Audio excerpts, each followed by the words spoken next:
So here I brought in one of the pieces of the extrusion, and then I have one of the ones that has the bracket, the screw, and the back piece there. Sometimes you bring it in and it'll have just the bracket, and then you'll have to find the screw and this piece separately. Sometimes if you bring in this piece, the screw will come with it. Sometimes they don't. Sometimes they're all individual. Sometimes they're all together. Depends on which. Like I just tried 6 different ones, and some of them came with it, some didn't. The 20 millimeter did, the 1.5 inch one didn't. I can't find a rhyme or reason, but so if you get them separate, then it's easy. Just build a sub-assembly and put them together. But if they come in together, you can separate them out. You can, open the file, copy it 3 times, and then for each one, you could just, you could open this file. I could save it 3 different times and save one time and delete these extra bodies here. Save that file, open the next one, delete the different set of stuff, so you're left with just the screw.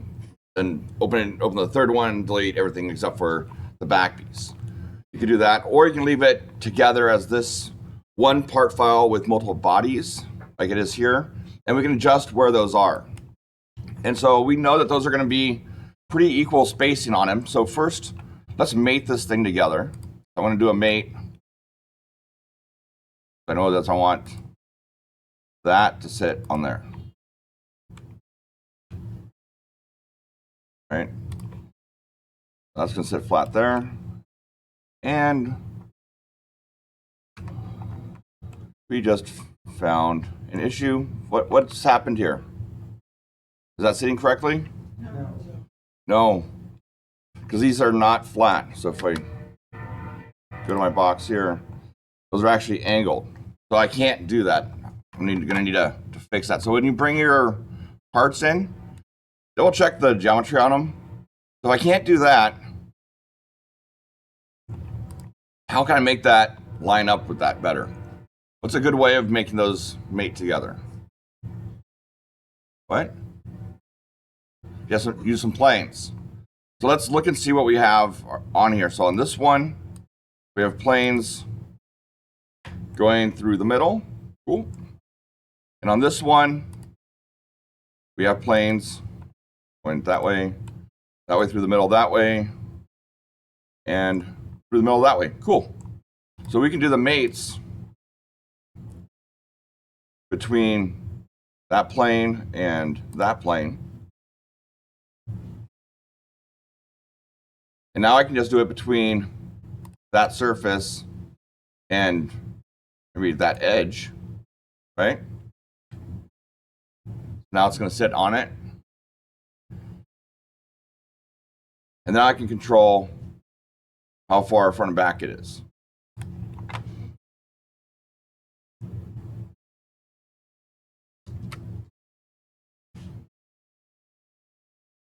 And there. So that I've mated the bracket, but then this piece is not correct, right?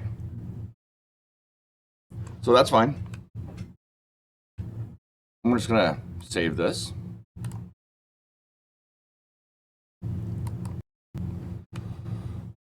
And so now I want to be able to move that down.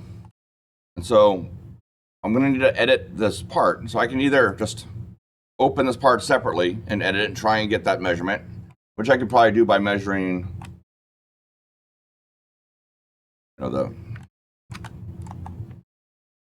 the bottom face of that. Not that point. To that line right there.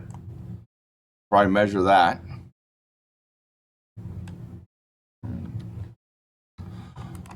Or I can do it here. So I'm just gonna do it here. I'm gonna right click on this one and edit the part here. So now I can actually see where it is in that assembly. Because I know that I'm using these tubes, it's always going to be the same thickness for that piece, right?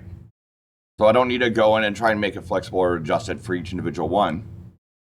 And now I can go in, I'm going to go up to here, and I'm going to go to Insert, Surface, Move. I know it's a dumb place to work because it's not a surface, and we're not inserting. But that's where the move command is. for a body in there. Just you can see under features, it's not there. Not any of these. Is there any way to add that to the? Yeah, you can go into customize and add that in. But insert, surface, move and copy. And you can see it's asking for bodies to move or copy. It's not asking for a surface. So I can tell it I want to move that body right there.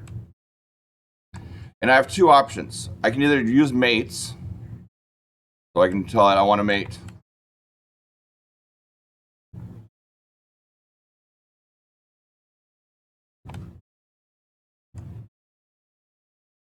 that surface.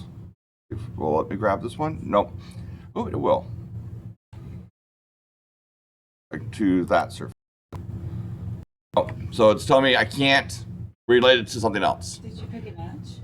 I picked an edge, but it's of another part.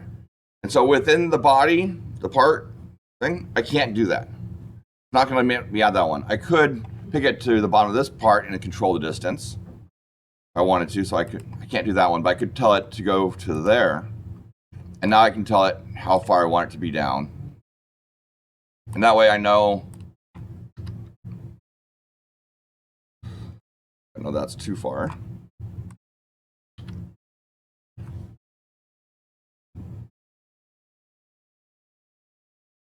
You choose the pieces on Yeah. but it didn't. I can't pick the other part. Oh. So I can either do that, control that distance, that way I know what it is, or I can just say I want to do translate and rotate and just tell it how far I want to move it down. So I want to go in the Z. Oh, no. Put it there. And I can tell it I want to go like 2, maybe? 1. I guess 1.5 is the number. And this is where I actually do like to use, to look at the view cube, and I do look at it straight on. Remember I told you I usually don't do this when I'm drawing, but when I'm lining stuff up in the assembly, now is where I can say, oh, I want that to be 1.7. And that looks perfect. So I'm going to say okay. And change the other screw to why did it not?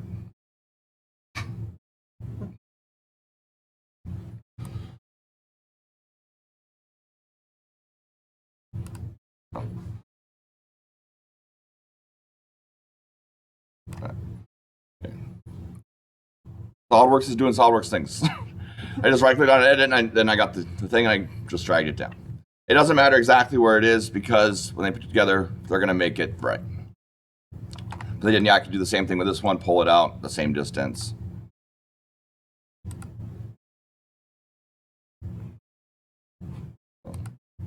That one. That one. Insert. Surface. Move.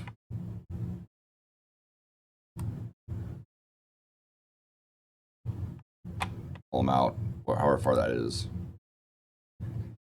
And then now I can save this part, go back to my assembly, and it's there. Okay? So if you have one part with multiple bodies, that's the way to do it. Otherwise, you can pull those parts out, make your own assembly, and then do it there. Either way works. Okay. Any questions? What would be a benefit of keeping it like this versus breaking it in assembly with multiple parts? The benefit of keeping it was to have it in a bunch of individual parts. So it's one thing that you have to put in and constrain. On your bill of materials also, this will show that one part number. So if you're buying it, it comes with all the stuff. Now on the bill of material on the drawings, it has that one part number for everything.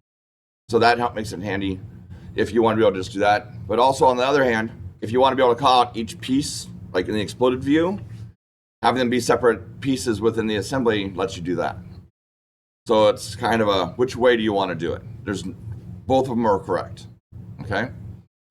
Does it make sense? Mm-hmm.